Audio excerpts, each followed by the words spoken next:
전도서 3장을 이렇게 묵상해 보면 정말 그 솔로몬 시대 때나 지금이나 별반 다를 게 없다 이렇게 얘기하는데, 전도서 3장 16절에 이런 말씀이 있습니다. 내가 해 아래에서 보건대 재판하는 곳 거기에도 악이 있고 정의를 행하는 곳 거기에도 악이 있도다. 솔로몬의 이야기입니다. 재판하는 곳에도 보니까 악이 있더라는 거예요. 그러니까 불공정한 재판이 있더라는 거죠. 그리고 정의를 행한다고 하는 그곳에도 보니까 악이 존재하더라는 거죠. 제가 80년대 청년 시기를 보낼 때 우리나라 관공서, 심지어는 파출소까지 저처럼 머리숱이 없는 분의 사진이 걸려 있고, 그 파출소 앞에 어떤 글이 있었냐면 정의사회 구현, 기억나시나요? 정의사회 구현이라는 말이 늘 있었습니다. 근데 나중에 이제 정권이 바뀌고 보니까 그 정권이 정의사회를 구현한 게 아니라 거의 뭐 악의 사회를 구현한 것이 아닌가 할 정도로 아주 심각한 문제가 많이 있었습니다. 슬로건은 멋있었는데 그 슬로건 이면에 어두운 면이 많이 있었다는 거죠. 물론 위정자들은 그렇게 되길 원했고 많은 사람들이 그렇게 되길 원했는데 실제로 그렇지 못한 것을 우리는 알 수가 있습니다.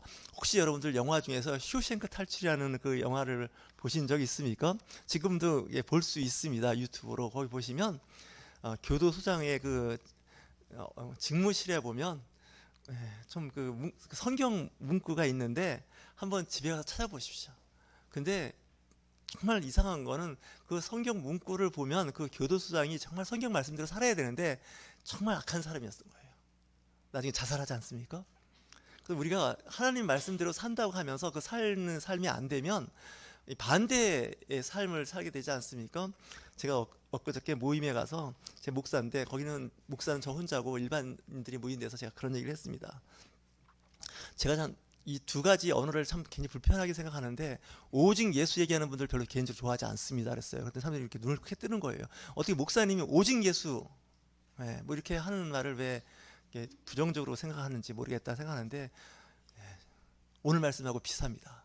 또 하나는 성경 말씀대로 살자고 하는 사람들 제가 별로 개인적으로 좋아하지 않습니다. 왜냐하면 이게 사실 말씀대로 못 삽니다. 제가 어렵게 살려고 하는 그 강박증과 주급증은 좀 좋을 수도 있는데 이게 지나치면 이게 역효과를 보고 관계를 다 망가뜨립니다. 물론 이제 오직 예수는 예수 그리스도 외에 구원자가 없다라는 뜻에서의 오직 예수는 좋은데, 이거 잘못 그냥 하나의 그 문장 중에서 어떤 키워드만 딱 잘라내서 얘기를 상대방에 밀어붙이면, 그걸 적용시키면 사고 나기 딱 십상입니다. 말씀을 붙잡고 살 때 그 말씀의 어디를 어떻게 붙잡고 어떻게 실천하느냐가 상당히 중요한 부분이죠. 세상은 이렇게 보면 이율배반적이고 모순이 많이 나타나지 않겠습니까? 근데 성경 말씀을 묵상해 보면 그런 부분이 종종 발견이 되는데, 이때 이걸 어떻게 해결하고 어떻게 적용해야 할 것인가에 대한 그 어려움이 있습니다.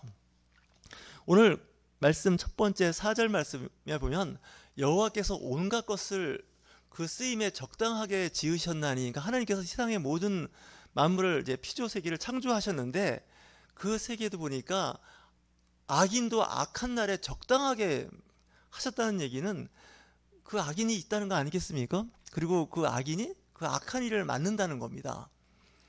예수님의 12제자 중에 한 사람이었던 가룟인 유다가 이제 나중에 이제 예수님을 배신하고 은 30세겔에 팝니다. 근데 예수님께서 민망하죠. 정말 사역자 중에 가장 가까이 있는 제자인데 이제 죽음으로 파는 거 아니겠습니까? 그때 예수님께서 하신 말씀이 그는 차라리 태어나지 아니하는 것만도 못하다, 이렇게 말씀을 하시는 거예요. 다시계서 그 12제자 중에도 보니까 악인이 존재하더라는 거 아니겠습니까? 신앙 공동체 안에서도 있을 수 있습니다. 교회는 선과 의로 모인 그런 그 그리스도 공동체이지만 이 안에서도 이제 있을 수 있다는 거 아니겠습니까? 분란과 또 어떻게 보면 와해시키려고 하는 어둠의 세력이 틈이 타면 그렇게 될 가능성이 있어서 교회 공동체가 휘둘릴 때가 있습니다. 그때 여러분들은 영분별을 잘 하셔야 되는데, 물론 저도 마찬가지입니다. 저라고 항상 온전하다고 얘기할 수가 없습니다.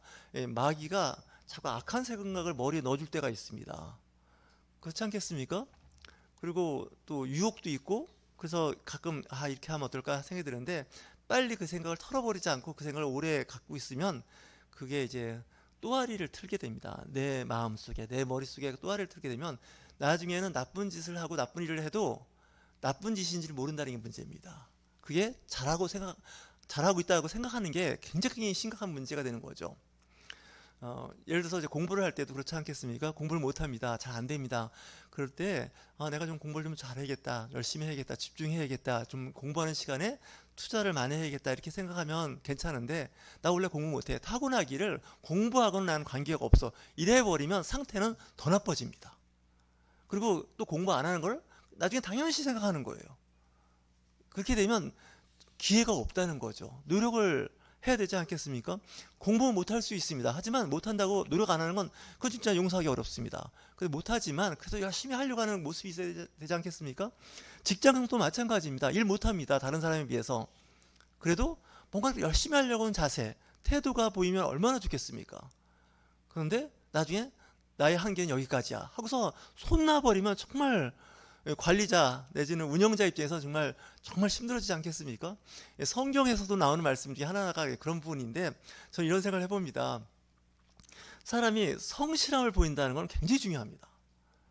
일을 잘하고 못함을 떠나서 이 성실함을 보인다는 건 주변 사람들한테 굉장히 인정받는 게 아닐까요? 학교에서 이제 지금은 그게 없어졌다 그럽니다. 우등상도 주고 개근상도 주는데 개근상이 없어졌다고 하더라고요. 저는 늘 이제 학교 다니면서 개근상은 꼭 받아야겠다 싶어서 개근했던 기억이 납니다. 그리고 사회에서도 이 개근상 받은 것을 굉장히 높이 쳐줬습니다. 초등학교 6년 개근, 중고등학교 6년 개근, 12년 개근한 거 아니겠습니까? 그 사람은 일단은 성실한 겁니다. 직장에서 그 사람을 채용할 때는 일단은 그 하나만으로도 채용하려고 합니다. 왜냐? 출결이 정확하잖아요. 그죠? 이건 굉장히 중요한 거거든요. 일이 없어도 일단 출근해서 자리를 지켜야 할 일이 많거든요. 우리나라에서 한때 이제 얼마 됐지만 변형 근로제라 그래서 출퇴근을 자유롭게 해서 일하게 했는데 결국 다 포기했습니다. 왜? 이게 회사의 규율이 엉망진창이 되는 거예요. 믿을 수가 없는 거예요. 그리고 처음에는 굉장히 좋은 것 같은데 지나고 보니까 실적도 안 좋고 회사 경영에도 굉장히 큰 문제가 되는 거 아닐까요? 우리가 주일날 예배 드리는 것도 마찬가지겠죠. 성실함과 어떻게 보면 정확하게 지키려고 하는 노력하는 마음이 우리의 신앙생활에서는 굉장히 중요한 부분들입니다. 하나님께서 이 창조하신 이 세계는 알 것 같은데 모르겠습니다. 왜냐하면 어떤 때는 이거 아닌 것 같은데 한데도 그게 이루어지고 있고, 전 분명히 돼야 되는데 안 되는 경우가 있습니다. 성경도 그걸 인정하는데 지혜의 왕이라고 했던 솔로몬도 그걸 인정합니다. 악인도 악한 날에 적당하게 하신 것 같다, 이렇게 생각하는 거 아니겠습니까? 그러면서 5절에 보니까 마음이 교만한 자를 여호와께서 미워하시나니, 이렇게 되어 있습니다. 하나님 미워하는 자는 교만한 자입니다. 그리고 이 교만한 사람들끼리는 서로 손을 잡고 뭘 한다 하더라도 결국 되는 일이 없다는 거 아니겠습니까? 교만한 것은 하나님께서 미워할 수밖에 없는 것이, 창조 세계에서 하나님께서 좀 표현이 그렇지만 실패한 게 있다면 천사가 타락을 하는 겁니다. 천사도 보니까 자유의지가 있는 거예요. 자유의지가 있는데 그 자유의지가 천사가 실패했습니다. 누구냐? 루시퍼라고 하는 악마입니다. 이 루시퍼는 노래를 잘했고 생긴 모습이 아름다웠고 지혜로운 사람이었습니다. 하나님 다음 가는 권세가 있었다고 성경은 기록을 합니다. 그리고 그를 추종하던 많은 천사가 있었는데 그 마음에 뭐가 들어갔다고요? 교만한 마음이 들어간 거예요. 교만한 마음이 뭘까요? 내가 하나님보다 더 높아지고 싶다는 그 교만인 거예요. 그러니까 반역이죠. 반역입니다. 하나님께서 용서하지 못한 거죠. 그래서 지옥을 만드신 겁니다. 타락한 사람을 지옥에 보내려고 한 게 아니라 마귀를 지옥에 가둔 건데 거기에 사람을 끌고 가는데, 마귀가 에덴 동산에 들어와서 이브에게 유혹할 때 유혹한 그 키워드가 뭐냐면 똑같은 마음을 넣어줍니다. 교만한 마음을 넣어주는 거죠. 너가 저 선악과를 먹는 날에는 지혜를 얻는다는 거예요. 그리고 하나님과 동등한 위치로 올라간다는 거예요. 사실 자기가 그걸 했다가 실패한 거거든요. 그랬는데 거기서 회개하고 들어오질 않습니다. 이 영적 타락이 그렇게 무서운 건데, 자기의 그 타락하는 그 교만한 마음을 심어주는 거죠. 그래서 지금도 마귀는 교만한 마음을 심어줍니다. 사람들한테. 교회도 예외 없습니다. 저 같은 목사한테도 교만 많은 마음을 넣어줘요. 이거 하면 너가 좋아. 많은 사람이 너를 존중할 거야. 너를 사랑하게 될 거야. 너를 따르게 될 거야. 교회도 크게 짓고 성도를 다 많이 모아봐. 그리고 설교도 잘해봐. 그러면 너가 사람들 앞에 인정받고 심지어는 추앙받고 거의 교주급의 지도자가 될 거야. 이게 하나님께서 말씀하시는 게 아니라 누가 속인다고요? 마귀가 속삭이는 거예요. 조심하셔야 돼요. 예, 목회자 치고 누가 교회가 성장하고 부흥하는 걸 싫어하는 사람이 누가 있겠습니까? 다 부흥하고 성장하고 큰 교회 되고 싶고 교회도 아름답게 건축하고 싶고 막 그러지 않겠습니까? 근데 그 마음을 넣어주는 게 누군가 했더니 마귀가 넣어준다 생각을 해봤어요. 제가 또 이거 잘못하면 또 일부 목사님들이 참 목사 설교 좀 되게 이상하게 하네 그러는 것 같은데 그럴 것 같아요. 여러분들 100명이 한 목회자를 존중하고 존경하는 거하고 1000명, 10,000명, 10만 명이 하는 건 다릅니다. 그죠? 여러분 저 그래도 작은 교회니까 와서 이렇게 얘기도 하고 커피도 같이 마시는 거지 이 교회가 100명만 되면 여러분 저 만나기 좀 어려워질 겁니다. 100명만 수석교인이 모여도 그죠? 그냥 악수하는 정도로 끝낼 겁니다. 근데 이제 한 1000명, 10,000명 되면 1년에 한두 번 만나서 커피 마시기가 어렵습니다. 그러니까 우리 교회는 부흥이 안 되는 게 은혜예요. 아멘 하시겠습니까? 네. 어떻게 목사가 설교를 저렇게 하나 할 때 정말 그래요. 교회가 커지면 커질수록 사실 굉장히 그 살갑게 대할 수 있는 기도 좀 어려워요. 그리고 제가 여러분을 위해서 기도하는 것도 자주 많이 못해요. 왜냐하면 그 n분의 1이 커지는 거 아니겠습니까? 네, 그런 부분이 있습니다. 그래서 이 신앙 공동체를 잘 면밀히 잘못 보면 하나님의 교회도 하나님의 나라가 세워지는 곳에도 악이 존재하더라는 거예요. 타락한 영성이 존재하더라는 거죠. 사람들은 잘 모르는 거죠. 그래서 지금도 광화문에 몇 명이 모였냐 사람만 모였다 하면 항상 숫자를 세더라고요. 경찰에서 추정한 숫자와 또 단체가 이제 사람들 모인 것을 항상 비교하더라고요. 근데 문제는 뭐냐 격차가 커요. 어떤 데 10배 차이 나요. 10만 명 모였다 그러는데 경찰에서는 한 10,000명 모였다 그러고 뭐 이렇게 차이가 커요. 그러니까 주최하고 모임을 하는 쪽에서는 사람이 많으면 뭔가 하는 것 같고 대단한 것 같고 없으면 실패한 것 같고 이게 문제인 거예요. 그래서 여러분들 평가하실 때 잘 보셔야 돼요. 사람이 많이 모였다고 해서 큰 집회라고 해서 거기는 하나님의 영이 크게 역사하고 적게 모였다고 해서 거기는 하나님의 영이 약하고 그렇지 않습니다. 하나님의 영은 좀 제가 표현이 좀 저속하지만 마치 럭비공 같아서 어떻게 튈지 모르는 겁니다. 어떤 데는 큰 집회에서 하나님의 성령이 역사할 때가 있는가 하면 사람이 몇 명 모이지 않은 곳에도 하나님의 성령이 역사할 때가 있습니다. 그리고 사람이 많이 모인 데서도 거기에 성령이 역사 안 하는 데가 있습니다. 사람들끼리 와서 잔치만 하는 것뿐이지 실제 하나님의 영은 거기에 관심 없습니다. 특히 성경 말씀을 묵상해 보면 초대교회에서 일어났던 일들 보면 베드로가 설교했더니 그 예루살렘에 있는 사람들이 하루에 3,000명씩 회개했다는 거예요. 엄청난 숫자입니다. 예루살렘 인구가 10만이 안 될 때 3,000명이 엄청납니다. 그렇게 며칠 몇 날 해버리면요 예루살렘에 있는 사람 다 예수 믿어야 됩니다. 그럴 리가 없죠. 하나님께서 예수님의 제자 중에 죽여서 공포 분위기를 만들고 베드로를 잡아서 감옥에 갔다 그럽니다. 헤롯 왕이 죽이려고 합니다. 그랬더니 사람들이 쫙 흩어지는 거예요. 이웃 나라로 다 흩어지는 거죠. 사마리아 땅으로도 흩어지고 다마스커스 쪽 성경은 다메섹이라는 지로 흩어지게 됩니다. 그러니까 예루살렘에는 사람이 얼마 남아있지도 않아요. 그럴 때 특별히 믿음이 약하고 그런 사람들은 믿음이 다 사라져버립니다. 그래서 하나님의 사역은 이제 예루살렘을 통해서 주변 쪽으로 이제 전도와 함께 복음이 전파되는 것을 볼 수 있습니다. 대표적인 것이 안디옥 교회였죠. 안디옥 교회가 나중에 부흥을 하는데 예루살렘 교회보다 더 큰 교회가 됐습니다. 하나님은 한 곳에 머무르는 걸 원하지 않고 자꾸 움직이는 걸 좋아하시는 것 같아요. 마치 노마드 인생이라고 하죠. 히브리어에서 노마드는 유목민들이 한 곳에 정착하지 않고 옮겨 다니기 시작하는 거죠.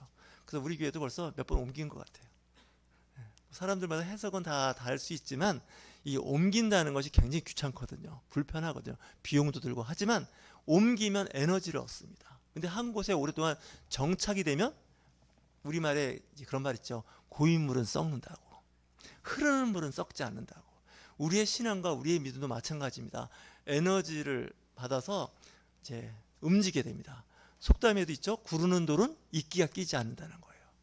흐르는 물은 썩지 않습니다. 정말 시냇물은 썩지 않습니다. 근데 시냇물이 고여 있으면 썩는다는 거죠. 우리 신앙 공동체도 마찬가지입니다. 가만히 있으면 편한데 썩습니다. 제가 이제 주변에 어르신들이 많이 있어서 단톡방에 가끔 그런 글을 올 때가 있습니다. 참고로 우리 교회는 그런 거 안 올립니다. 워낙 우리 교회 성도들은 열심히 사시는 분들인데, 방에 있으면 죽고 나가면 산다. 우리 한번 옆에 있는 분들 권면하실까요? 방에 있으면 죽고 나가면 산다. 반대로 말씀하시는 것 같아요. 밖으로 나가면 죽고 방에 있어야 산다 이렇게 생각하시는데, 나이 드실수록 자꾸 나가셔야 됩니다. 할 일 없어도 나가야 됩니다. 집에 있으면 편합니다. 굉장히 편하지 않겠습니까? 근데 그렇게 몇 날, 며칠, 몇 달, 1, 2년 해버리면 사람이 폐인이 됩니다. 그래서 근육이 다 빠지고 성격까지 이상해집니다. 그래서 눈만 뜨면 무조건 나갈 일을 만드셔야 됩니다. 65세 이상 되신 분들은 지하철 무료입니다. 저희 교회가 지하철하고 가깝습니다. 오늘은 낮에 좀 가볼까? 저 윤출중 목사가 교회 혹시 있나 안 있나 가볼까? 얘기 안 하고 오셔도 됩니다. 그리고 화분에 아까도 말씀드렸죠. 물 좀 주고 싶은데 주중에 못 줘서 걱정할 거 없지 않습니까? 고천 여기까지만 나가면 지하철 여기까지 무료입니다. 여기 걸어오셔서 이렇게 물 주고 가면 됩니다. 운동을 해야 된다. 움직여야 됩니다. 제가 보니까 휠체어를 타신 분들이 나중에 다 보면 비만에 걸려요. 휠체어 타신 분 치고 날씬한 분이 없어요. 왜냐하면 걸을 일이 없잖아요. 그러다 보니까 식사하시면서 살이 자꾸 찌는 거예요. 그리고 이 상체만 움직이니까 상체만 근육이 커지고 하체는 거의 근육의 힘이 다 없어요. 못 걸으세요. 휠체어로 타신 분들은. 뭐 개인적인 얘기인데, 저 제주도에 있는 큰 형님이 좀 몸이 안 좋아서 휠체어를 타고 다니시더라고요. 걸어 다닐 때는 이렇게 스틱 2개를, 제가 조카 보고 그랬어요. 병원 가실 때 절대로 휠체어 태우지 말고 무조건 걷게 하시라고. 휠체어 그냥 표현을 좀 과격하게 뺏어버리라고. 저 어르신 저 휠체어 타면 못 걷는다고. 휠체어 못하게 해야 된다고. 그랬더니 조카가 삼촌 맞는 말씀 같다고. 제가 또 형님한테 전했어요. 형님 휠체어 타면 큰일 납니다. 휠체어 타면 그 순간에 못 걷습니다. 그러면 이제 하늘나라 가시는 겁니다. 물론 다 하늘나라 언젠가 다 가겠지만 지금이 아니니까 자꾸 두 다리로 걸으려고 하셔야 됩니다. 왜냐면 이제 휠체어 타면 이제 누군가 이렇게 휠체어 밀어주는 사람이 있고, 안 되면 옛날에는 본인이 이렇게 했습니다. 그러니까 팔 근육은 많이 생기는데, 어깨 근육은 생기는데 뭐가 문제예요? 다리 근육이 다 빠져나가는 거예요. 못 걸어요. 걸으려고 해도 근육도 없지만 어지러워요. 균형을 못 잡아요. 우리 신앙생활도 마찬가지입니다. 휠체어를 탄 신앙생활하면 큰일 납니다. 편하거든요. 남의 도움받고 여러 가지 혜택을 받는 거예요. 좀 이야기하면 또 이상할지 모르겠는데, 제가 최근에 책을 한 권 썼지 않습니까? 그 책을 쓰면서 3개월 동안 책을 쓰는 동안에 그 책 만드는 강사님한테 엄청 혼났습니다. 제가 이 나이에 어디 가서 혼나는 사람이 아닌데 이 나이에 많이 혼났어요. 알고 봤더니 그 강사가 저보다 나이가 어리더라고요. 근데 막 해요. 근데 그분이 하는 말이 있어요. 미안하지만 좀 이거 본인이 하라는 거예요. 저는 이 정도는 해주길 바랬어요. 근데 안 해줘요. 이거 본인이 해야 된다는 거예요. 그래야 나중에 또 책 만들 때 본인이 할 줄 알지, 자꾸 남을 의지하고 누가 해주길 바라면 못 한다는 거예요. 듣는 오빠 기분 나쁘더라고요. 맞는 말이에요. 사실은 맞는 말인데 굉장히 나빠요. 근데 할 수 없어요. 그걸 극복하지 못하면 못 하는 거예요. 여러분들 학교를 다니거나 학원을 다니고 어디 배우러 가실 때 정말 힘듭니다. 힘든 건 뭐냐면 잘 모르겠다는 거예요. 배워도. 그리고 또 못하면 그것 때문에 가끔 여러 가지 이제 안 좋은 소리를 듣지 않습니까? 근데 그 소리를 잘 듣고 행하는 사람은 희망이 있는 거예요. 그렇지 않겠습니까? 우리는 근데 남들한테 듣기 싫은 소리를 안 듣고 싶어 해요. 그래서 열심히 노력도 하고 조심은 하지만 그래도 들을 때가 있어요. 근데 우리는 그걸 감내할 수 있는 능력이 있어야 돼요. 맷집이 좋아야 돼요. 직장 다니면 월급 그냥 줍니까? 분명히 듣기 싫은 소리 하고 하지도 못할 일을 시켜갖고 사람 미치게 만들지 않습니까? 나보고 직장 나가라는 얘기일까? 뭐 이런 얘기도 하고, 이 정도로 심하게 듣고서 내가 더 이상 직장 생활 못해, 이렇게 되면 안 되는 거 아닙니까? 그 얘기를 듣고도 계속 직장에 출근하는 거예요. 심하면 그런 경우도 있잖아요. 당신 내일부터 출근하지 말라고. 막 그런 얘기 듣지 않습니까? 이러다 보면. 안 들어보셨습니까? 그런 얘기? 들어봤지 않습니까? 한두 번도 아니고. 그래도 그 다음 날이면 또 가서 열심히 일하는 거예요. 그리고 자기가 고쳐야죠. 그죠? 그런 얘기 안 들을 수 있도록. 그러면서 성장하는 거예요. 늘 칭찬만 잘한다고 응원만 있는 거, 요즘에 하는 말 중에 그런 말 있지 않습니까? 칭찬은 고래도 춤추게 한다. 저는 좋아합니다. 물론 그렇게 해야 됩니다. 하지만 때로는 잘못했을 때는 잘못했다고 얘기하고, 그것을 듣는 사람은 기분 나쁘게 생각할 것이 아니라 금과 옥주로 생각하고 그 말씀을 가슴에 새게 됩니다. 나를 살려주려고 나한테 사람 되라고 좋은 얘기 하는구나, 이렇게 깨달아야지. 섭섭하고 기분 나쁘게 하면 그 사람은 제가 보기엔 희망이 없습니다. 공부하는 것도 보니까 혼자 공부하는 거에 문제가 바로 그런 부분입니다. 혼자 공부하는 건 누가 얘기 안 하거든요. 자유롭습니다. 좋습니다. 근데 제도권에 가서 공부를 하려면 가르치는 선생님한테 많이 이제 꾸중을 듣습니다. 그러다 보니까 상당히 기분도 언짢고, 어떤 경우는 학교 다니다 그만두는 사람도 있어요. 왜냐? 나 그 얘기 더 이상 못 듣겠다는 거예요. 자존심 상해서 못 다니겠다는 거예요. 근데 그건 바보입니다. 무슨 자존심이 있습니까? 못하고 모르면 배워야죠. 그리고 참아야죠. 성경에 나오는 말씀도 마찬가지가 아닐까요? 잘못했으면 잘못했다고 인정하는 게 중요하잖아요. 그죠? 그럼 간단하게 끝나는 문제인데, 잘못하지 않았다고 자꾸 얘기해버리면 얘기가 복잡해져요. 정말 이 얘기는 안 하고 싶은데, 우리 교회, 큰 교회 목사님이에요. 지금은 안 계세요. 그 목사님이 공금 횡령을 했어요. 그리고 업무상 배임 혐의가 있어요. 목사님이 그랬어요. 그래갖고 이제 결국 재판을 받게 됐어요. 재판을 받는데, 한 목사도 뭐 잘못하고 실수할 수 있잖아요. 그러면 내가 잘못했다고 변상하겠다 그러고, 이제 뭐 어떻게 그렇게 했으면 괜찮아요. 근데 그 목사님이 그렇게 안 했어요. 심한 말하면 거짓말이에요. 그래서 판사가 뭐라고 얘기했는 줄 아세요? 나는 지금도 머릿속에 기억나요. 본인이 죄를 짓고도 인정하지 않는다는 거예요. 뻔히 그 실정법을 위반했는데도 아니라는 거예요. 그래서 그분은 아예 실형을 받았어요.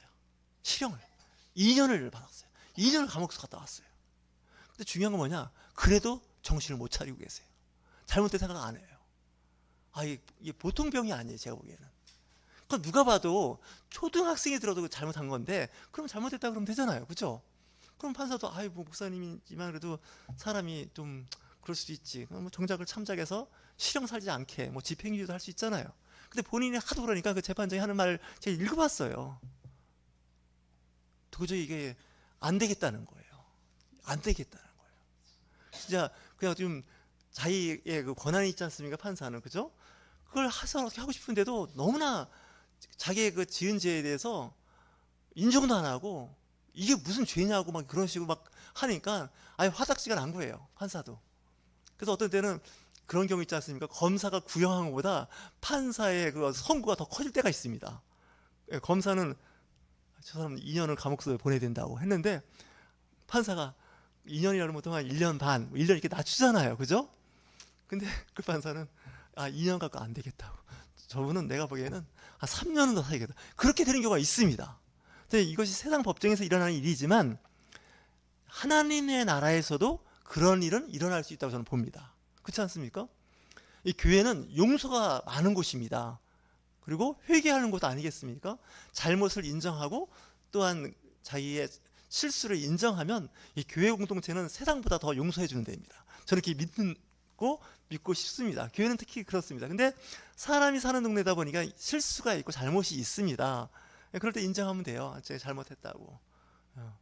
뭐 옳고 그름을 떠나서 일단 내가 교회를 소란하게 하고, 또한 직장을 어렵게 했고, 사업장을 이렇게 혼란스럽게 한 것은 내가 인정한다, 잘못했다, 이렇게 하면 되는데, 그걸 인정하지 않는 부류의 사람들은 정말 약이 없습니다. 그래서 오늘도 이렇게 말씀을 보면 정말 그 판사도 실수할 수가 있고, 검사도 실수할 수 있고, 변호사도 실수할 수 있고, 목회자, 교수, 교회 장로, 권사, 집사님 다 할 수 있습니다. 할 수 있지만 우리는 사람이니까 그럴 수 있죠. 다음에는 그러지 마시고 잘해봅시다, 이렇게 하면 다 끝나요. 근데 그게 안 되니까 어떻게 돼요? 교회의 법이 안 통하니까 세상 법정에 가서 성도들끼리 서로 소송 문제 때문에 재판을 받는 경우가 있다는 거예요. 다행히 우리 교회는 없어요. 교회 안에서 그런 게 없는데 좀 조심해야 돼요. 그리고 설사 내가 잘못한 게 없다 하더라도 그냥 잘못했다고 그냥 인정하면 좋더라고요. 제가 직장 다닐 때 식당에서 밥을 먹은 적이 있었습니다. 근데 그때 이제 그 뭐 부부싸움 관련돼서 얘기를 할 때 그 옆에 있는 그 여자 의사 선생님이 한 분이 계셨는데 그분이 그런 얘기를 하더라고요. 자기는 또 이제 부부가 이제 의사 선생님이셨는데 참고로 그 여자 의사 선생님은 불교 신자입니다. 예, 보살이라고 하나요? 예, 불교 신자인데 참 사람이 좋았습니다. 자기는 그러더라고요. 부부싸움 할 때 남편이 분명히 잘못했다는 거예요. 자기는 잘못한 게 아닌데도 남편 앞에서는 자기가 잘못했다고 얘기한대요. 그냥 내가 잘못한 것 같다고, 내가 잘못했다고. 그러면 남편이 더 이상 얘기 안 한대요. 그 남편들이 가끔 보면 우력다짐으로 막 우기거든요. 자기 잘못해놓고도 잘못한 거 없다고 막 우겨요. 그 싸움을 좀 더 길게 하거나 상황을 더 나쁘게 만드는데 자기는 이제 자기가 잘못했다고, 자기가 잘못 알은 것 같다고 그러고 만다는 거예요. 그러면 남편이 뭐 둘 다 그래도 의사 부부니까 지식인 아닙니까? 알만한 거 아닙니까? 그래서 자기도 가만히 있는다는 거예요. 그러니까 부부싸움이 단순하게 끝난다는 거죠. 참 지혜로운 여자라는 생각을 해봤어요. 근데 이제 목소리가 크게 되는 게 뭐예요? 서로 인정하지 않지 않습니까? 또 인정하더라도 나 그랬는데 어떡할 거냐고, 나 어쩔 건데, 이렇게 나온단 말이죠. 이 상황을 굉장히 나쁘게 만드는 거거든요. 저는 그래서 좀 지혜로운 사람들은 저 사람이 나중에 깨닫게 되겠지, 그리고 알고는 있는 것 같아. 근데 굳이 내 의의를 드러내고 나의 그 정의를 얘기하지 말고 아마 당신 말에도 맞는 것 같다고, 내가 좀 생각을 좀 더 해봐야겠다고 슬쩍 꼬리를 내리고 그 자리를 피하면 되는데, 거기서 열심히 내봐야 결국 이겨봐야, 또 특히 부부간에는 어때요? 싸워서 승리해봐야 반찬 숫자만 줄고 못 얻어먹는 수가 있어요. 그죠? 그러니까 남자들이 좀 지혜롭다면 그냥 선제적인 방어를 하든지, 아니면 내가 좀 생각이 짧은 것 같다고, 다음에 잘하겠다고 그렇게 하면 되지 않겠습니까? 예, 제 가정 얘기를 하면 제 아내가 가끔 뭐라 그러면서 그래요. 알겠습니다. 그래 제가 내가 잘 몰랐던 것 같다고. 요즘에 꼬리를 만들고 삽니다. 이걸 좀 한 30년 전부터 했었어야 되는데 이제 와서 하니까 좀 내가 정말 너무 아까운 세월을 보낸 것 같아요. 그냥 왜 이거 안 했어? 예, 알았습니다. 다음에 내가 잘할게요. 이리 가면 끝날 것 같고서, 그거 여자가 해야 할 일이지 내가 그거 해야 돼. 막 그러면서, 그럼 제 아내는 집에 있는 남자가 그래도 하지 않대요. 막 이렇게 되면 막 얘기가 막 이게 되잖아요. 그러니까 좀 지혜로운 사람들은 잘 안 싸워요. 그런데 가 있지도 않지만 있어도 그냥 살짝, 그렇죠. 이 눈치가 없는 사람들이 문제 아닙니까? 우리 옆에 있는 분하고 권면할까요? 눈치 좀 있읍시다. 에이, 눈치 없는 사람들 때문에 문제예요. 이 눈치 없는 사람들은요 심각해요. 예, 어디 가도 문제예요. 눈치가 있으면, 예? 사찰에 가도 새우젓을 얻어먹는다 하지 않습니까? 원래 사찰에는 고기가 없는데 맛을 내기 위해서 새우젓이 있답니다. 몰래 감춰놓고. 그러니까 진짜 거기서 눈치 있게 잘 처신자라면 그 못 먹는 것도 얻어먹는데, 진짜 눈치 없이 처신해가지고 얻어먹을 것도 못 먹는 사람들 있지 않습니까? 그러니까 이게 참 지혜로운 게 필요한 것 같아요. 그러니까 여러분, 제가 첫 번째 말씀드렸죠. 오직 예수 하는 사람들하고 성경 말씀대로 살자는 사람들 피곤한 사람들입니다. 교회 목사가 할 말은 아닌데 그 원래 뜻이 그런 뜻이 아닙니다. 오직 예수 말씀대로 살자는 건, 말씀은 어떤 말씀이냐면 사랑하고 용서하고 배려하고 관용을 대로 살자고 하는 말씀을 붙잡아야지, 말씀에 있으니까 말씀을 지키라고 막 그렇게 되면 상대방 협박하는 겁니다. 거의. 그죠? 겁박하는 거고요. 이런 상황에서 교회를, 신앙 공동체를, 가정을 이끌어간다는 건요 진짜 바보들이 하는 겁니다. 성경은 그보다 더 높은 상위법이 있습니다. 성경에도 지키면 좋지만 안 지켜도 되는 법들이 의외로 많습니다. 성경 말씀에 보면. 근데 그런 말씀을 붙잡고 막 진리라고 부르짖어버리는 이상한 모양이 됩니다. 최고의 법은 사랑의 법이죠. 사도 바울도 얘기하지 않습니까? 믿음과 소망과 사랑은 세상 끝날까지 있을 거라는 거예요. 근데 그 중에 뭐예요? 사랑이 제일이라는 거예요. 믿음 얼마나 중요합니까? 우리가 믿음 얘기하지 않습니까? 천국 소망 얼마나 중요합니까? 근데 믿음도 소망도 사랑 앞에서는 어쩔 수가 없다는 거예요. 사랑이 없는 믿음, 사랑이 없는 소망, 굉장히 위험해지는 거죠. 사랑이 없는 성경 지식, 사랑이 없는 성경 말씀대로 살기, 이건 거의 폭력입니다. 저 같은 목사가 폭력을 많이 휘둘리긴 하는데 정말 조심해야 됩니다. 못 지킬 수 있는 사람들이 있거든요. 저도 가끔 이렇게 은근히 개인톡 할 때, 말씀 보낼 때 보면 이 말씀이 상대방한테 덕이 될까 아니면 독이 될까 생각해봅니다. 성경 말씀이거든요. 말씀인데 잘못 적용을 시키면 그 사람 망가져 버립니다. 교회 안 다닙니다. 교회로부터 멀어져 버립니다. 그래서 조심해야 되지 않습니까? 저도 뭐 그 말씀 썩 좋아하지는 않지만 사람을 꽃으로도 때리지 말라는 시가 있죠. 꽃으로도 때리지 말라는 거예요. 그만큼 사람들은 상처받기 쉬워요. 근데 우리는 꽃이 아니라 엄청나게 사람을 찔러대죠. 칼로 베고 바늘로 찔러대고 몽둥이 찜질도 하고, 물론 그럴 때도 있습니다. 그래야 또 될 때도 있지만 대부분의 경우는 요즘에 그렇지 않아도 되지 않을까 이런 생각을 해봅니다. 한 가지 비유가, 이런 비유가 있습니다. 세월이 흘러가면 이제 우리 치아와 혀가 이제 어떤 기능을 하는지 잘 아실 겁니다. 근데 치아가 혀보다 훨씬 단단하지만 단단한 치아는 나이 들면 빠집니다. 그죠? 근데 혀는 안 빠집니다. 혀는 부드럽습니다. 그러니까 부드러운 것이 단단한 걸 이긴다고 할 때 그런 비유를 드는데, 부드러운 말이 오히려 사람을 이렇게 살릴 수가 있습니다. 저도 그렇게 좀 하려고 노력을 하는데 잘 안 돼요. 성경 말씀을 이렇게 묵상해 보면, 이 말씀 오늘 묵상을 하지 않았는데 잠언 17장 5절 말씀, 이런 말씀이 있습니다. 저한테 해당되는 말씀인데, 가난한 자를 조롱하는 자는 그를 지으신 주를 멸시하는 자요, 사람의 재앙을 기뻐하는 자는 형벌을 면하지 못할지니라 되어 있습니다. 가난하고 못 배우고 좀 덜 떨어졌다 그러지 않습니까? 우리말로 그런 사람 무시하지 말라는 거예요. 왜냐? 그를 지으신 하나님을 멸시한다는 거예요.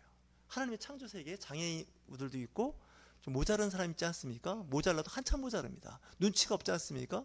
지적 장애가 있고요, 학습 장애자가 있습니다. 감각 장애가 있다는 거예요. 그런 사람을 멸시하지 말라는 거예요. 하나님이 그를 보고 계시다는 거 아니겠습니까? 마태복음 18장 10절에도 그 말씀을 하지 않습니까? 그의 천사가 날마다 하나님의 얼굴을 본다는 겁니다. 그리고 사람이 당하는 재앙을 보고 기뻐하지 말라는 거예요. 아이, 그럴 줄 알았어, 좀 고생 좀 해야 돼, 그런 얘기 하지 말라는 거죠. 물론 그런 마음이 있다 할지라도 잠잠히 있는 게 중요합니다. 저한테 해당되는 얘기예요. 제가 정말 제일 조심해야 될 부분인데, 우리는 은연중에 그렇게 저렇게 사람을 차별하는 거 아니겠습니까? 외국인이 와도 어느 나라 사람은 좀 존중해주고 어느 나라 사람은 좀 더 홀대하고, 또 피부 색깔 갖고 우리는 차별하지 않습니까? 그래서 피부 색깔이 진하면 진할수록 더 좋은 피부를 갖고 있는 건데, 원래 생물학적으로는. 근데 우리는 색깔이 진하면 진할수록 그 사람을 좀 경시 여기는 경우가 있단 말이죠. 이게 다 하나님 앞에서 죄가 된다는 거죠. 저와 여러분, 정말 교회가, 그리스도인들이 좀 세상과는 구분되는 그런 삶을 살 수 있도록 저와 여러분들 노력하시길 주의 이름으로 축원합니다.